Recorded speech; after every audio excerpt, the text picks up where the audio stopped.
Bismillahirrahmanirrahim. Alhamdulillahi rabbil alamin. Allahumma salli wa sallim wa barik ala Muhammad wa ala ali Muhammad. Allahumma anfa'na bima 'allamtana wa 'allimna ma yanfa'una wa zidna ilma wa barik lana fi ilmina warzuqna al-ikhlasa fil qawli wal 'amali kamila wa 'ilman nafi'an la yunsa wa tawfiqan daima wa sihhatan wa yaqinan wa afiyah. Allahumma iftah lana kulla khair, Allahumma yassir lana jami'al umur, amin ya rabbal alamin. Alhamdulillah kaum muslimin rahimakumullah, kita lanjutkan tafsir Quran sehari sehalaman dan kita sudah sampai pada halaman 419, yaitu pada surat Al-Ahzab ayat 7 sampai 15 insyaallah taala. A'udzu billahi as-sami'il 'alim minasy syaithanir rajim min hamzihi wa nafthihi wa nafthihi. وَإِذْ أَخَذْنَا مِنَ النَّبِيِّينَ مِيثَاقَهُمْ وَمِنْكَ وَمِنْ نُوحٍ وَإِبْرَاهِيمَ وَمُوسَى وَعِيسَى ابْنِ مَرْيَمَ وَأَخَذْنَا مِنْهُمْ مِيثَاقًا غَلِيظًا لِيَسْأَلَ الصَّادِقِينَ عَنْ صِدْقِهِمْ وَأَعَدَّ لِلْكَافِرِينَ عَذَابًا أَلِيمًا. يا أيها الذين آمنوا اذكروا نعمة الله عليكم إذ جاءتكم جنود فأرسلنا عليهم ريحا وجنودا لم تروها وكان الله بما يعملون بصيرا. إذ جاءوكم من فوقكم ومن أسفل منكم وإذ زاغت الأبصار وبلغت القلوب الحناجر وتظنون بالله الظنون. هنالك ابتلي المؤمنون وزلزلوا زلزالا شديدا. وإذ يقول المنافقون والذين في قلوبهم مرض ما وعدنا الله ورسوله إلا غرورا. وإذ قالت طائفة منهم يا أهل يثرب لا مقام لكم فارجعوا ويستأذن فريق منهم النبي يقولون إن بيوتنا عورة وما هي بعورة إن يريدون إلا فرارا ولو دخلت عليهم من أقطارها ثم سئلوا الفتنة لأتوها وما تلبثوا بها إلا يسيرا. ولقد كانوا عاهدوا الله من قبل لا يولون الأدبار وكان عهد الله مسؤولا. Alhamdulillahi rabbil alamin. Allahumma arhamna bil Qur'ani amin. Pada ayat-ayat yang kita baca ini ada beberapa kata yang bisa dibaca dua bacaan. Yang pertama pada ayat 7 an-nabiyyin bisa dibaca an-nabiyyin seperti di ayat-ayat yang lainnya juga. Ayat 9 bima ta'maluna boleh diganti ya bima ya'maluna basira. Ayat 10 adh-dhununa boleh juga nunnya tanpa alif menjadi adh-dhunun. Ayat yang ke-13 la muqama, mimnya boleh di fathah la maqama. Kemudian an-nabi boleh dibaca an-nabi'a. Buyutana ba boleh dikasrah biyutana. Ayat 14 la atauha, a-nya boleh pendek la atauha. Ayat terakhir ayat 15 mas'ula, kalau dibaca berhenti boleh dibaca masula dengan hamzah yang dihapus. Ini semua adalah qiraah mutawatirah yang sumbernya dari Sayyidina Rasulullah sallallahu alaihi wasallam. Adapun tafsir ringkasnya Allah mengatakan pada surat Ahzab ayat 7, wa'il dan ingatlah ketika akhadna kami Allah mengambil minan nabiyyina dari para nabi-nabi apa yang diambil mitsaqahum perjanjian mereka wa minka dan juga darimu wahai Nabi Muhammad sallallahu alaihi wasallam wa min Nuhin dan juga dari Nabi Nuh wa Ibrahim dan juga dari Nabi Ibrahim wa Musa dan juga dari Nabi Musa wa Isa dan juga dari Nabi Isa ibni Maryam, putranya Maryam. Karena Nabi Isa enggak punya bapak, maka dinisbatkan kepada ibu. Wa akhadna, dan kami mengambil minhum dari mereka para nabi, mitsaqan, perjanjian ghalidha, yang kuat. Kaum muslimin rahimani wa rahimakumullah, ayat ini menjelaskan bahwasanya para nabi sudah diambil janji oleh Allah. Apa isi janjinya? Isinya dua. Yang pertama, disuruh untuk melakukan kewajiban. Kewajiban mereka adalah berdakwah. Yang kedua, disuruh untuk saling membenarkan antara satu nabi dengan nabi yang lain. Maka semua nabi itu saling membenarkan. Tidak ada satu nabi mendustakan nabi yang lainnya. Nabi sebelumnya mendustakan nabi sebelumnya lagi, atau mendustakan nabi setelahnya, tidak mungkin. Maka Nabi Muhammad pasti membenarkan semua nabi yang datang sebelumnya, dan Nabi Isa pasti membenarkan semua nabi yang datang sebelumnya, dan nabi yang akan datang setelahnya, yaitu Nabi Muhammad sallallahu alaihi wasallam. Itulah dua janji yang diambil dari seluruh para nabi, yaitu janji untuk menunaikan kewajiban dan janji untuk saling membenarkan antar para nabi. Kita ambil beberapa faedah. Faedah yang pertama, jumlah para nabi adalah 124.000 nabi, sebagaimana disebutkan dalam riwayat Imam Ahmad, derajatnya sahih menurut sebagian ulama. Faedah yang kedua, hadis ini, ayat ini menyebutkan beberapa nabi, yaitu Nuh, Ibrahim, Musa, Isa, Muhammad. Kenapa hanya 5 nabi ini yang disebutkan? Padahal nabi ada 124.000 nabi tadi. Karena mereka adalah nabi-nabi yang memiliki fadilah atau keutamaan. Maka 5 nabi ini disebut nabi-nabi ulul azmi, yaitu orang-orang yang memiliki kesabaran yang sangat dahsyat, sehingga mereka disebut ulul azmi. 5 nabi ulul azmi biasa disingkat NIMIM, Nuh, Ibrahim, Isa, Musa, Muhammad. Itu hanya disebutkan 2 kali dalam Al-Quran. Satu pada surat Al-Ahzab ini, dan yang kedua pada surat Asy-Syura ayat 13. Allah mengatakan, syara'a lakum minad dini ma wassa bihi Nuhan walladzi auhayna ilaika wa ma wassayna bihi Ibrahima wa Musa wa Isa. 5 nabi disebutkan namanya beruntutan dalam satu ayat. Itu hanya terjadi di 2 tempat, surat Ahzab dan surat Asy-Syura. Selain itu enggak ada. Kemudian apa fungsinya Allah mengambil janji tersebut? Allah katakan pada ayat 8, liyas'ala, supaya Allah bertanya as-sadiqin, kepada orang-orang yang jujur, an sidqihim, tentang kejujuran mereka tersebut. Wa a'adda, dan Allah telah menyiapkan lil kafirin, bagi orang-orang kafir, adzaban alima, siksaan yang menyakitkan. Yang dimaksud orang-orang jujur di sini adalah para nabi itu sendiri. Karena semua para nabi pasti punya sifat jujur. Kalau nabi memiliki sifat tidak jujur, menyebabkan dakwahnya tidak akan diterima oleh umatnya, karena mereka menganggap ini dakwah isinya palsu, tidak jujur. Maka semua para nabi adalah orang-orang yang shadiq, orang-orang yang jujur. Maka maksud ayat ini adalah semua para nabi besok akan ditanya oleh Allah di akhirat kelak, apakah mereka sudah menyampaikan dakwah mereka ataukah belum. Itulah makna liyas'ala as-sadiqina an sidqihim. Maka tafsir untuk ayat ini adalah sabda Nabi sallallahu alaihi wasallam yang diriwayatkan oleh Imam Bukhari, yaji'u Nuhun wa ummatuh. Besok di akhirat akan datang Nabi Nuh dan umatnya. Lalu Allah bertanya kepada Nabi Nuh, apakah engkau sudah menyampaikan dakwah? Maka Nabi Nuh menjawab, betul ya Allah, saya sudah sampaikan. Maka Allah bertanya kepada umatnya Nabi Nuh, apakah Nabi Nuh sudah menyampaikan dakwah kepada kalian?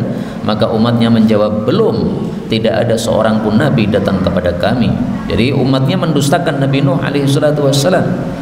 Maka karena Nabi Nuh didustakan, maka Nabi Nuh ditanya, wahai Nuh, siapa yang menjadi saksi bahwa kamu sudah menyampaikan dakwah? Maka Nabi Nuh menjawab, Muhammadun wa ummatuh, Nabi Muhammad dan seluruh umatnya. Itulah makna wa kadzalika ja'alnakum ummatan wasatan litakunu syuhada'a 'alan nas. Kita umat Nabi Muhammad besok akan menjadi saksi-saksi terhadap manusia-manusia yang lain, yaitu bahwasanya para nabi sudah menyampaikan dakwah-dakwah kepada umatnya masing-masing. Itu nanti terjadi di akhirat, kita akan menjadi saksi terhadap umat-umat terdahulu. Kemudian kata-kata adzaban alima, siksaan yang menyakitkan, ini maksudnya adalah neraka. Maka ayat ini merupakan dalil bahwasanya siksa neraka itu sudah ada, karena Allah mengatakan di sini a'adda, Allah sudah siapkan, berarti sudah ada betul-betul siksa neraka. Dan ini akidah Ahlus Sunnah wal Jamaah, bahwasanya neraka sudah ada, surga sudah ada. Ini akidah Ahlus Sunnah wal Jamaah. Yang mengingkari adanya surga dan neraka saat ini adalah kaum Mu'tazilah, kelompok sesat.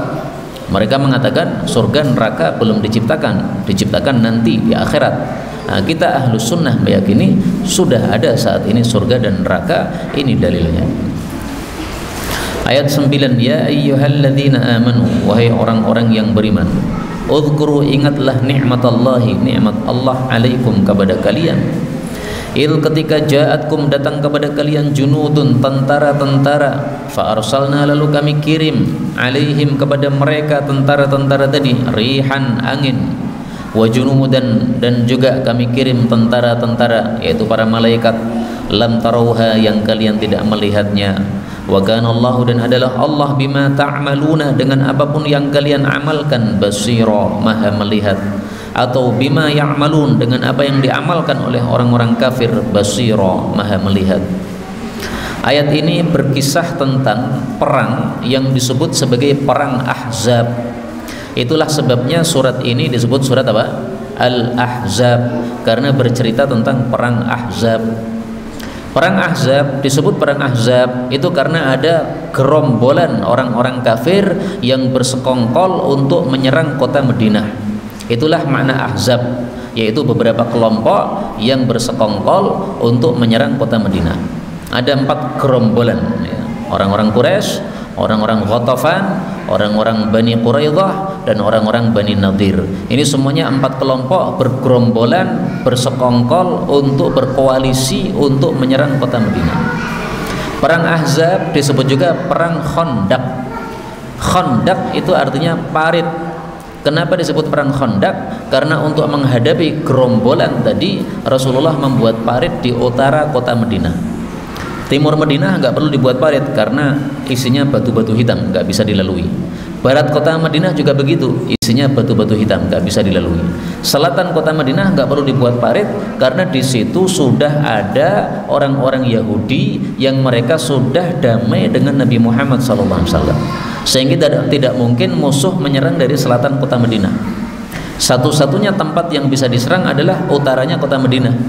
Makanya Rasulullah membuat parit di utara kota Madinah, supaya musuh-musuh yang berkoalisi tadi tidak bisa masuk ke kota Madinah, karena paritnya cukup lebar sehingga mereka tidak bisa meloncati parit tadi. Kalau mau meloncat pasti akan jatuh ke parit. Kemudian paritnya cukup dalam sehingga orang tidak bisa dengan mudah ya masuk ke dalam parit kemudian meloncat lagi ke naik ke kota Madinah. Maka paritnya cukup luas dan paritnya cukup dalam sehingga tidak bisa diloncati oleh orang-orang kafir. Nah, perang Khandaq ini terjadi pada tahun 5 Hijriyah. Sehingga kejadiannya sebelum terjadi Fathu Makkah. Fathu Makkah itu tahun 8 Hijriyah. Nah, di sini Allah katakan, ingatlah nikmat Allah kepada kalian, yaitu nikmat Allah pada perang Khandaq atau perang Ahzab tadi. Ketika datang kepada kalian junudun, tentara-tentara, maksudnya 4 tentara tadi, Quraisy, Ghatafan, Bani Quraidah, Bani Nadir. Fa arsalna alaihim rihan, kami kirimkan angin, maksudnya angin yang sangat kencang dan sangat dingin. Dan tugasnya angin ini 3. 1, memporak-porandakan kemah-kemahnya orang-orang kafir. 2, memadamkan api-api yang dinyalakan oleh orang-orang kafir. 3, menumpahkan periuk-periuk isi air yang mereka masak, yang dimasak oleh orang-orang kafir. Maka periuknya tumpah semuanya, apinya padam semuanya, kemahnya rusak semuanya. Maka dari sini kita ambil pelajaran, Allah itu tentaranya sangat banyak, termasuk angin ini tentaranya Allah. Allah ingin menyerang orang-orang kafir, tidak perlu Allah kirimkan malaikat, angin sudah cukup. Tapi di sini pun Allah kirim malaikat, wa junudan, Allah kirim tentara-tentara yang tidak terlihat, yaitu malaikat.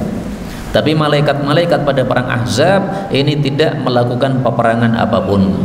Kenapa? Karena sudah cukup kewalahan orang-orang kafir menghadapi angin tadi, sehingga mereka merasa ketakutan. Akhirnya mereka pun kembali ke kota Mekah. Adapun pada perang Badar, maka malaikat-malaikat ikut bertempur melawan orang-orang kafir. Kata-kata rihan, rih itu artinya adalah angin, jamaknya adalah riyah. Nah, perhatikan dalam Al-Quran, kalau disebut rih dengan isim mufrad itu biasanya adalah angin yang membawa malapetaka. Tapi kalau disebut riyah dengan isim jamak, maka itu biasanya adalah angin yang membawa kenikmatan. Nah, karena di sini anginnya membawa malapetaka, maka Allah gunakan kata-kata rih, Allah tidak gunakan kata-kata riyah. Makanya ada doa yang mengatakan kalau ada angin berhembus kencang, maka hendaklah kita berdoa apa? Allahumma ja'alha riyahan wa la taj'alha rihan. Ya Allah, jadikanlah angin ini sebagai riyah, angin-angin yang membawa kenikmatan, jangan membawa malapetaka.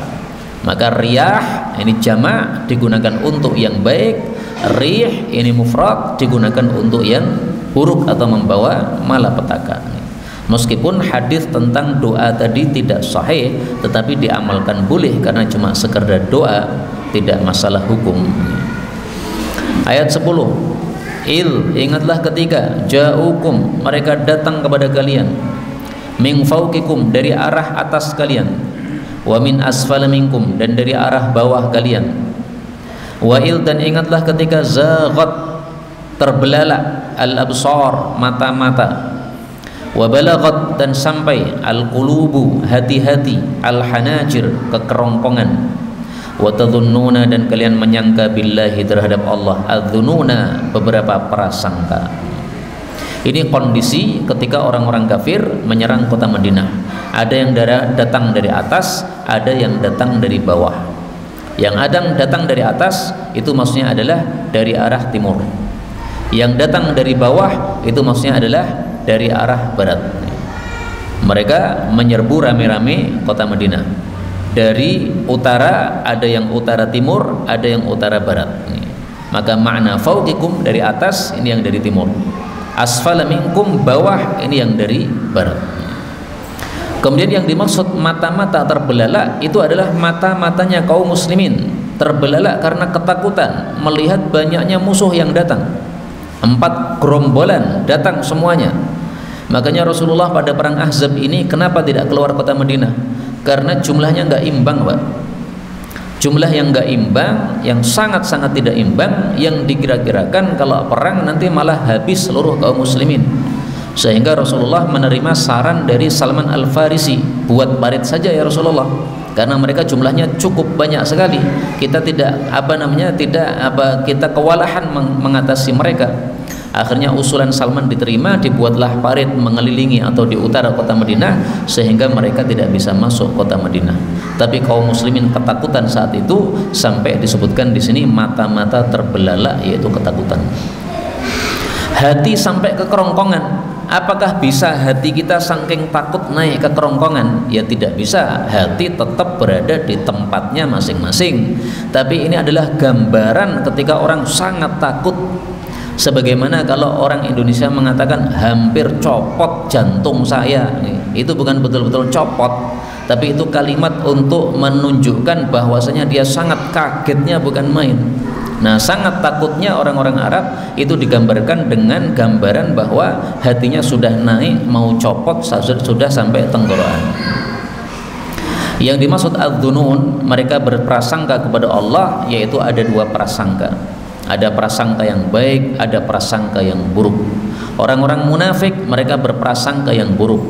Mereka menganggap inilah kesempatan Muhammad dan seluruh umat Islam di Madinah akan dihabisi oleh musuh, sudah tidak akan ada lagi umat Islam di atas muka bumi. Ini persangkaan orang-orang munafik karena melihat betapa kuatnya musuh yang datang.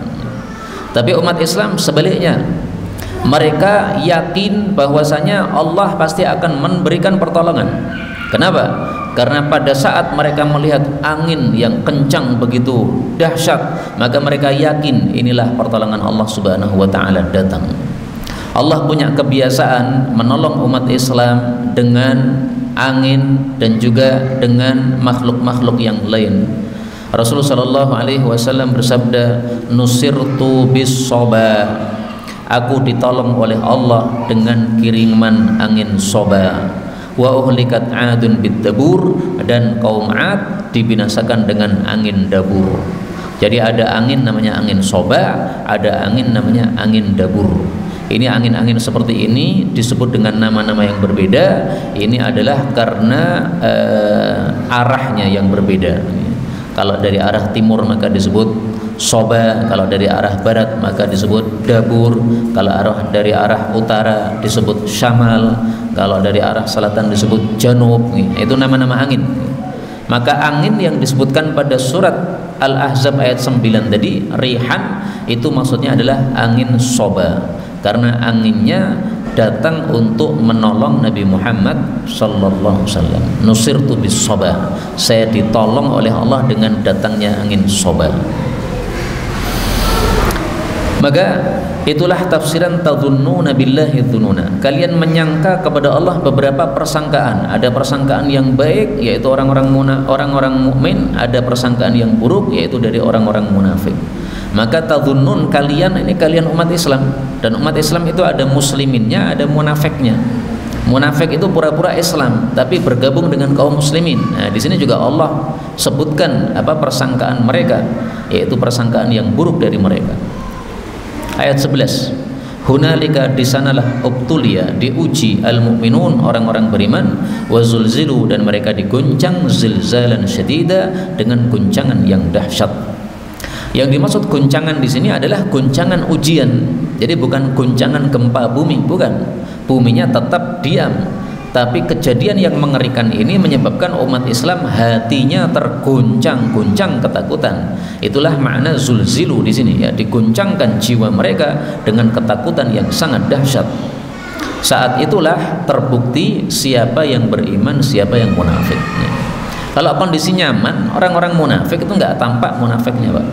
Tapi kondisi ketakutan seperti ini, barulah munafiknya, orang-orang munafik jadi muncul. Mereka mengatakan, wah, ini Muhammad pasti akan habis semuanya ini. Nah, ini perkataan begini menunjukkan, oh, berarti hatimu munafik.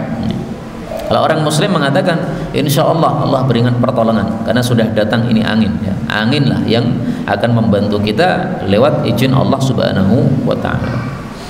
Maka pada ayat berikutnya Allah sebutkan dengan jelas apa perkataan orang-orang munafik saat itu. Ayat 12, wa'il, dan ingatlah ketika yaqulu, berkata al-munafikun, orang-orang munafik, walladzina, dan orang-orang yang fi qulubihim, dalam hati-hati mereka, maradun, ada penyakit, ma wa'adanallahu, tidaklah Allah menjanjikan kepada kami, wa rasuluhu, tidak pula rasulnya, illa ghurura, kecuali tipuan saja. Jadi orang-orang munafik waktu itu mengatakan Allah dan Rasul hanya nipu. Katanya Muhammad itu nabi betulan. Kalau nabi betulan pasti ditolong dong. Nah, ini nabi kok tidak ditolong, malah datang musuh sangat banyak, sehingga pasti kita akan habis semuanya di kota Madinah ini. Ini berarti Allah dan Rasul nipu. Allah katanya nolong, ternyata nggak nolong. Rasul katanya Rasul asli, ternyata Rasul palsu, buktinya tidak ada pertolongan. Nah, sampai seperti itu ucapan mereka, Pak. Ini sebelum orang-orang kafir pada pergi, ya. Tapi akhirnya orang-orang kafir pada pergi ketakutan saking dahsyatnya angin yang dikirim oleh Allah kepada mereka. Jadi angin ini berhembus, bertubi-tubi, sangat kencang sekali, sehingga semuanya ketakutan. Akhirnya mereka nggak kuat berada di situ, dan mereka pun pergi dari tempat tersebut. Kejadian ini mengingatkan saya satu kondisi di mana dulu umat Islam di Jakarta pernah mengadakan aksi damai. Aksinya damai sebenarnya, Pak, tapi malah ditembaki. Nah, kenapa ditembaki oleh aparat itu, saya pasnya kurang ngerti. Tapi yang jelas saat itu ditembaki dengan gas air mata. Nah, ternyata Allah kirimkan angin, gas air matanya itu balik pada mereka. Dan videonya saya kira tidak bisa dipungkiri, karena videonya sudah diupload di YouTube, banyak yang lihat. Maka cerita itu bukan cerita khayal, tapi betul-betul kejadian nyata, mirip seperti dalam kejadian ini. Allah kirimkan angin sehingga angin itu membantu kaum muslimin. Yang dimaksud maradun, orang-orang yang berpenyakit hatinya, ini adalah orang-orang munafik. Penyakit hati ada dua macam. Ada penyakit syahwat, ada penyakit syubhat. Penyakit syahwat lebih ringan daripada penyakit syubhat. Kenapa? Kalau penyakit syahwat itu pelakunya sendiri tahu dan sadar bahwa itu adalah keburukan. Misalnya orang yang suka nyicipi perempuan, kalau malam keluar dari rumahnya, padahal di rumahnya sudah ada istrinya, tapi cari jajan di sana, ngicipi perempuan-perempuan yang lain. Itu penyakit syahwat itu. Nah, penyakit syahwat itu pelakunya sebenarnya tahu, jane ya begini ini jelek. Buktinya dia perginya malam-malam sembunyi-sembunyi, istrinya nggak tahu, tetangganya nggak tahu. Dia nggak cerita-cerita kepada tetangganya bahwa mau nyicipi apa perempuan-perempuan itu. Tapi kalau penyakit syubhat, ini penyakitnya lebih dahsyat. Kenapa? Karena orang yang melakukannya tidak menyadari bahwa dirinya sedang sakit hatinya. Orang-orang yang hatinya terjangkiti penyakit syubhat, sehingga menganggap keburukan sebagai kebaikan, kebaikan sebagai keburukan, menganggap bid'ah sebagai petunjuk, petunjuk sebagai kesesatan. Nah, itulah sebabnya orang-orang ahli bid'ah rata-rata mati tetap masih bid'ah. Orang-orang Syiah mati ya masih Syiah. Orang-orang Mu'tazilah ya mati masih Mu'tazilah. Orang-orang Qadariyah mati masih Qadariyah. Kenapa? Ini kelompok-kelompok sesat semuanya. Mereka punya penyakit syubhat dalam hatinya, sehingga tidak merasa sadar bahwasanya itu penyakit. Bahkan justru menganggap kita ahlu sunnah ini sebagai orang-orang sesat. Mereka anggap diri mereka atau kelompok mereka yang benar. Maka penyakit syubhat itu lebih ngeri daripada penyakit syahwat. Nah, penyakit munafik ini termasuk kategori penyakit syubhat. Mereka anggap apa yang mereka berada padanya itu adalah kebenaran, dan mereka anggap Nabi Muhammad SAW dan para sahabatnya dalam kesesatan. 13. Wa'il, dan ingatlah ketika qalat, berkata, ta'ifatun, sekelompok, minhum, dari mereka, orang-orang munafik, ya ahli Yathrib, wahai penduduk Yathrib, yaitu Madinah, la muqama, tidak ada tinggal lakum bagi kalian di tempat ini, farji'u, maka kembalilah kalian, maksudnya murtadlah kalian, wa yasta'dhinu, dan minta izin, fariqun, sekelompok, minhum, dari mereka, an-nabiyya, kepada Nabi Muhammad sallallahu alaihi wasallam, yaquluna, mereka mengatakan, inna buyutana, sesungguhnya rumah-rumah kami, aurah, kosong, wa ma hiya bi'aurah, padahal rumahnya tidak kosong, yuriduna, tidaklah mereka menghendaki, illa firara, kecuali lari dari tempat atau medan perang tersebut. Jadi Allah memberdeli di sini ucapan-ucapan orang-orang munafik. Pertama, mereka mengatakan Allah dan Rasul hanya nipu. Yang kedua, ada sekelompok mereka mengatakan, membisiki kepada penduduk Madinah, wahai penduduk Madinah, sudah tidak ada tempat tinggal lagi untuk kita di Madinah ini, maka kita murtad saja, udah kembali dari mengikuti Nabi Muhammad sallallahu alaihi wasallam, nggak usah ikuti Muhammad, kita ngalah saja, angkat tangan, kita gabung sama orang-orang kafir, malah aman. Tapi kalau kita nekat mengikuti Muhammad, maka Muhammad akan diserang habis oleh orang-orang kafir. Akhirnya kita nanti juga akan diserang oleh orang-orang kafir, dan kita diusir dari kampung kita. Sudah nggak ada tempat tinggal lagi untuk kita di kota Madinah ini. Ini saking ketakutannya mereka, sudah menganggap bahwa ini sudah kalah. Padahal belum kalah, Pak. Orang-orang kafir saja masih di luar kota Madinah. Mereka masih belum berhasil untuk meloncati Khandaq atau parit tadi. Tapi sudah ketakutan mereka sampai mengatakan, kita nggak mungkin bisa tinggal di kota Madinah ini. Yathrib itu adalah nama asli kota Madinah sebelum Rasul datang ke Madinah. Begitu beliau datang ke Madinah, beliau mengubah nama Yathrib menjadi Al-Madinah atau Tabah atau Taibah atau Tayyibah. Kenapa nama kota Madinah diubah dari Yathrib menjadi Madinah? Karena Yathrib itu artinya tidak baik, Saroba itu mencela, ya, Yathrib mencela. Nah, maka nama yang tidak baik sebaiknya diubah. Sehingga kalau kita punya anak terlanjur dikasih nama yang artinya tidak baik, silakan diubah. Ada orang kasih nama anaknya itu Ribut. Nah, ini nggak baik ini. Ini anaknya jadi cepat ribut, nanti mudah ribut sama tetangganya. Nah, ganti apa? Anteng atau Meneng. Nah, ada seorang dokter namanya Putri Meneng. Nah, tampaknya apa? Orang tuanya pengen anaknya ini tidak ribut sehingga dikasih nama seperti itu. Kemudian ucapan mereka yang ketiga, mereka menipu atau bohong kepada Nabi Muhammad SAW, minta izin, yaitu minta izin dari menjaga Khandaq tadi. Karena paritnya itu kan dijaga oleh kaum muslimin. Karena kalau tidak dijaga, ya otomatis orang-orang kafir nanti akan berusaha melintasi parit untuk masuk kota Madinah. Nah, sehingga dijaga, sehingga siapapun mereka yang berhasil melintasi parit akan dipanah oleh kaum muslimin dan diserang oleh kaum muslimin. Nah, sebagian mereka orang-orang munafik minta izin, wahai Muhammad, wahai Rasulullah, saya minta izin karena rumah saya kosong, saya perlu balik ke rumah karena khawatir nanti ada yang menyerang atau mencuri isi rumah saya. Nah, maka Allah beredeli kebohongan mereka. Allah katakan, wa ma hiya bi'aurah, padahal rumahnya enggak kosong, rumahnya ada orang, masih ada anak istrinya di situ, tetapi dia pura-pura rumahnya kosong, tiada lain supaya bisa lari dari tempat penjagaan Khandaq tadi. Nah, maka orang-orang munafik mereka sangat ketakutan terhadap musuh sehingga tidak berani untuk menjaga parit tersebut.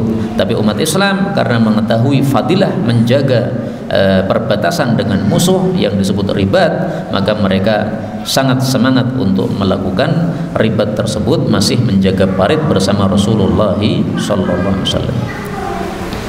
Nah, terkenal dalam kisah perang Khandaq ini bahwasanya Rasul SAW mengikat dalam perutnya 3 batu karena saking kelaparan. Ada sahabat Nabi yang mengikat 1 batu pada perutnya. Kemudian dia mengatakan, ya Rasulullah, saya kelaparan, maka saya ikat ini 1 batu. Ternyata Rasulullah melepas bajunya, ini saya 3 batu. Nah, terkenal cerita seperti itu. Tapi cerita seperti itu saya belum menemukan di kitab yang mana. Adapun yang sahih hadisnya cuma disebutkan Rasulullah mengikat pada perutnya 1 batu. Adapun cerita bahwasanya ada yang pamer 1 batu, Nabi malah menunjukkan 3 batu, ini saya nggak ngerti, saya tidak bertanggung jawab. Cerita itu apa sumbernya, dari mana saya nggak tahu. Karena banyak cerita-cerita yang populer tapi ternyata tidak diketahui sumbernya. Ayat 14. Walau dan kalaulah dukhilat dimasuki alaihim kepada mereka min aqtariha dari penjuru-penjuru kota Madinah. Summa kemudian su'ilu mereka diminta al-fitnah untuk melakukan fitnah yaitu syirik, la atauha sungguh mereka akan memberikannya yaitu akan melakukannya, wa ma talabbathu biha dan mereka tidak akan tinggal lama terhadap kesyirikan tersebut illa yasira kecuali sebentar, alias langsung melakukan kesyirikan yang diminta oleh orang-orang. Jadi maksudnya mereka orang-orang munafik itu, mereka seandainya kota Madinah dikuasai dari segala penjuru, kemudian mereka diminta untuk melakukan syirik karena kota mereka sudah dikuasai, kata Allah mereka pasti mau melakukan syirik. Tidak akan lama untuk mengijabai permintaan atau tuntutan supaya ikut-ikutan syirik, karena memang hati mereka tidak ada keimanan kepada Allah. Beda dengan orang-orang beriman. Andai orang-orang beriman kota mereka dimasuki oleh orang-orang kafir, maka mereka tidak akan menyerahkan kota mereka kepada orang-orang kafir, tapi mereka akan lawan habis orang-orang kafir sampai titik darah penghabisan mereka. Ada kalanya kamu yang mati atau saya yang mati. Menyerahkan iman nggak mungkin. Nah, maka inilah perbedaan antara muslim dengan kafir. Maka alhamdulillah dulu nenek moyang kita di Indonesia ketika mereka diserang oleh Belanda, dijajah oleh Belanda, maka diserang nenek moyang kita kemudian menghalau mereka. Demikian juga ketika Jepang menjajah kita, maka nenek moyang kita menghalau mereka.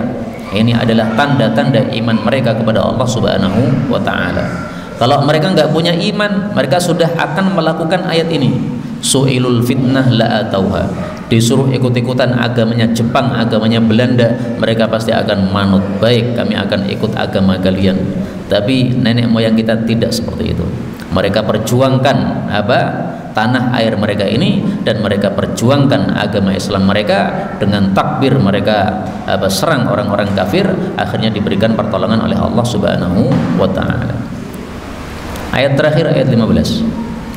Walaqad dan sungguh-sungguh kanu adalah mereka orang-orang munafik ahadullah telah berjanji kepada Allah min qabl, sebelumnya, yaitu sebelum perang Khandaq ini. Apa isi janjinya? La yuwalluna, mereka tidak akan lari al-adbar, ke belakang. Wa kana, dan adalah ahdullahi, janji kepada Allah, mas'ula, akan ditanyakan, maksudnya akan dipertanggungjawabkan. Jadi mereka sebelum datang musuh, mereka sudah berjanji kepada Nabi SAW, nanti kalau musuh datang, kita tidak akan lari, kita akan bela kota kita, kota Madinah.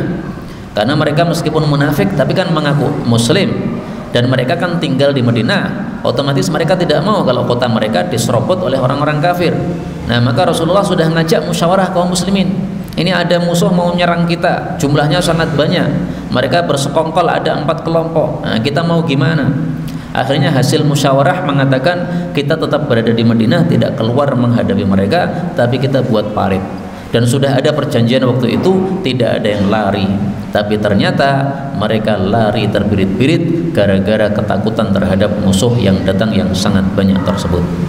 Kaum muslimin rahimani wa rahimakumullah, lari dari perang ini termasuk dosa besar, sehingga tidak mungkin dikasih taubat oleh Allah kecuali dengan taubatan nasuha.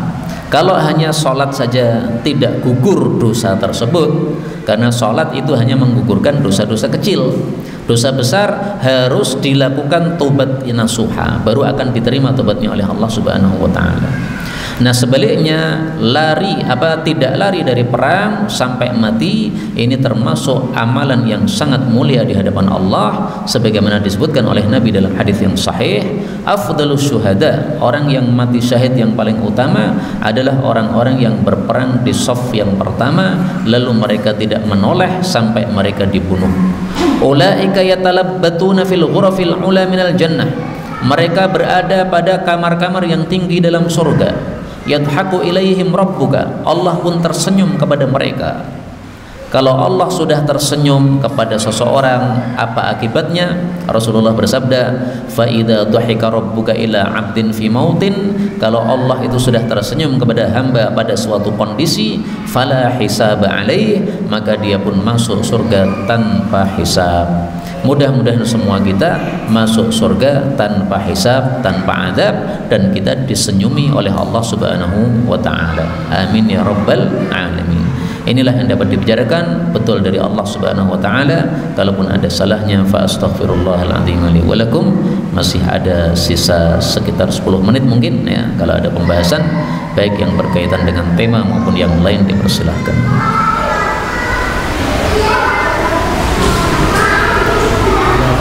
Monggo silakan.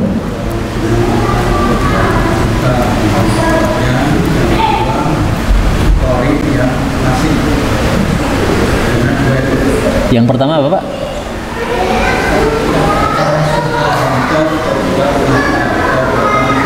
Ya.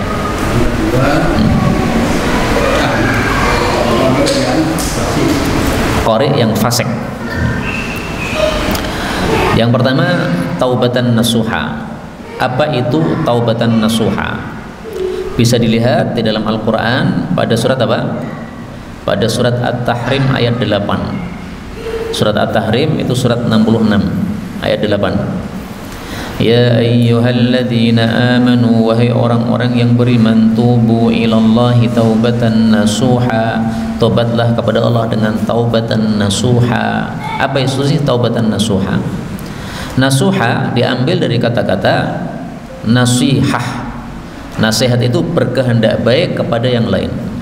Maka taubat nasuha adalah orang yang tobat tapi ada kehendak baik kepada Allah Subhanahu wa taala, yaitu betul-betul dia berhenti tidak mau mengulangi. Makanya para ulama ketika ditanya tentang taubatan nasuha, Nu'man bin Bashir bertanya kepada Umar tentang taubatan nasuha. Maka dijawab oleh Sayyidina Umar, hiya ayyatubal abdu, taubatan nasuha adalah seorang hamba bertobat minadz-dzanbi, dari dosa, thumma la ya'udu fi, kemudian tidak kembali kepadanya lagi. Itu taubatan nasuha. Maka taubatan nasuha, satu, dia harus menyesali perbuatan dosa tersebut. Kalau tidak menyesali berarti bukan nasuha. Yang kedua, dia harus menghentikan perbuatan tersebut. Kalau istighfar saja tapi masih dilanjutkan, itu bukan tobat namanya. Orang kerja di tempat yang haram, gaji riba misalnya, astagfirullah, astagfirullah, riba ternyata haram, tapi masih kerja di tempat riba, ya bukan tobat namanya, harus menghentikan. Yang ketiga, berazam untuk tidak balik lagi. Berazam itu bertekad, saya bertekad tidak akan balik lagi ke sana. Nah, itu namanya apa namanya? Taubatan nasuha. 1, dia menyesal. 2, menghentikan. 3, bertekad untuk tidak kembali lagi. Adapun yang kedua tadi, seorang qari yang fasik, maka ada hadis Nabi SAW mengatakan, aktsaru munafiqi ummati qurra'uha. Kebanyakan orang-orang munafik umatku adalah orang-orang yang qari. Hadis riwayat Ahmad. Yang dimaksud munafik di sini menurut para ulama adalah orang-orang yang membaca Quran, ahli baca Quran, tapi tidak mengharapkan pahala dari Allah, tapi malah mengharapkan dunia. Maka disebut munafik karena apa? Karena dia menampakkan seolah pengen pahala, tapi ternyata dalam hatinya itu pengennya pengen dunia. Seperti orang munafik. Munafik menampakkan Islam, padahal hatinya isinya apa? Kafir. Nah, dia belajar Quran, dia menghafalkan Quran, dia mempelajari keindahan melakukan Quran, tapi tujuannya bukan pahala, tujuannya untuk mengumpulkan harta. Tujuannya untuk apa? Mengumpulkan harta atau mengumpulkan ketenaran dan sebagainya. Nah, itulah yang disebut sebagai apa tadi? Qari yang fasik. Jadi membaca Quran tapi tujuannya bukan untuk pahala, tapi tujuannya semata-mata untuk dunia. Itulah yang disebut qari fasik atau qari yang munafik. Nih, kalau istilah Nabi munafik. Nih, disebut fasik juga nggak apa-apa, karena apa? Fasik itu keluar dari ketaatan kepada Allah Subhanahu wa taala. Ada lagi yang lain?